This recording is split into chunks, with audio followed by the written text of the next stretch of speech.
Ya teman-teman, kali ini kita akan bahas mengenai pengalaman gagal bayar di aplikasi Ada Kami. Sekaligus kita akan review untuk aplikasi pinjaman online Ada Kami ini. Jadi untuk aplikasi Ada Kami sendiri di sini sudah banyak sekali orang-orang yang menggunakan jasa pinjaman online Ada Kami, lebih dari 10 juta pengguna.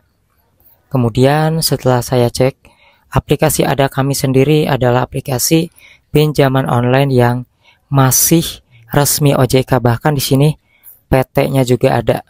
Bahkan bukan hanya itu, untuk kontak CS-nya, kemudian juga kantor Ada Kami ini juga ada alamatnya, teman-teman. Oke, jadi di sini kita akan lihat dulu mengenai produk pinjaman yang disediakan oleh aplikasi Ada Kami terlebih dahulu.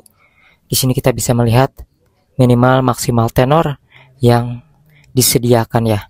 Oke, sebelumnya di sini kita juga akan bahas mengenai bagaimana ketika kita mengalami gagal bayar di aplikasi Ada Kami. Di aplikasi Ada Kami ini ketika gagal bayar ada yang sehari 2 hari ya langsung ditagih, ada juga yang dibiarkan saja. Nah, maka dari situlah ketika di masa-masa kalian mungkin udah telat bayar tapi enggak dihubungi, enggak ada yang neror sama sekali.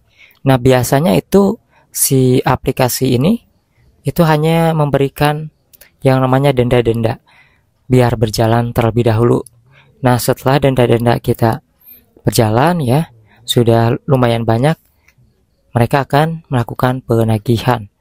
Nah, maka dari itu teman-teman, kalau misalnya kalian nanya, aman gak sih gagal bayar di Ada Kami?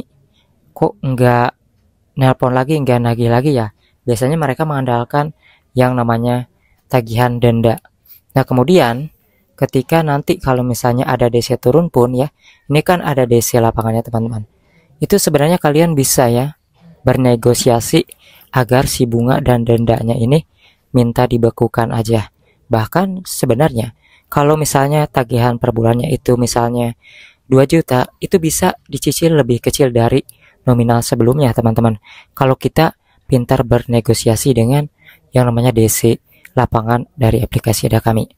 Namun ingat ya bahwasanya aplikasi Ada Kami ini bukanlah aplikasi yang memang ini ya yang selalu menurunkan DC lapangan.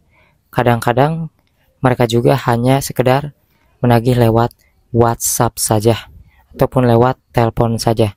Jadi kalian jangan mengira bahwa ketika kita mengalami telat bayar dan gagal bayar itu pasti bakal didatangi DC lapangan. Tidak semua bisa disamakan seperti itu, karena nasib setiap orang itu berbeda-beda keberuntungannya. Ada yang didatangin, ada yang enggak teman-teman.